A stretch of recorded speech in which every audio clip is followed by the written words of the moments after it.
Penanaman mangrove di Sumatera Selatan dipusatkan di Taman Wisata Mangrove Pelabuhan Tanjung Api-Api, Desa Muara Sungsang, Kecamatan Banyuasin II, Kabupaten Banyuasin.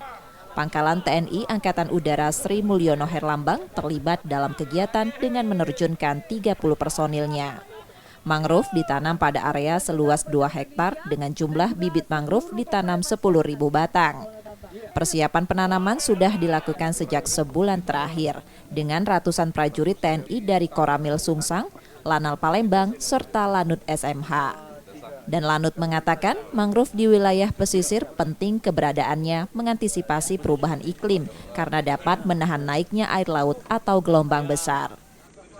Mulai dari 1 bulan yang lalu, Pak, kita bersama-sama ke sini, seluruh personil yang terlibat itu kami memberikan apresiasi kepada mereka karena tadi yang sudah disampaikan mereka harus nyemplung ke dalam lumpur yang luar biasa dalam, kemudian mereka harus merayap, kemudian menanam tanaman mangrove ini dan menjaganya sampai dengan hari ini, dan itu merupakan suatu hal yang tidak mudah bagi para prajurit kita, namun kami sangat respect dan salut kepada mereka sudah melaksanakan tugasnya dengan baik.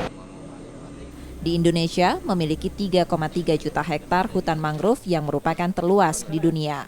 Manfaat mangrove sebagai penyerap polutan, pencegah intrusi air laut, pelindung pantai dari abrasi dan tsunami, hingga habitat berbagai jenis fauna ekosistem payau. Emriski Nurmizan, Kompas TV, Banyuasin, Sumatera Selatan.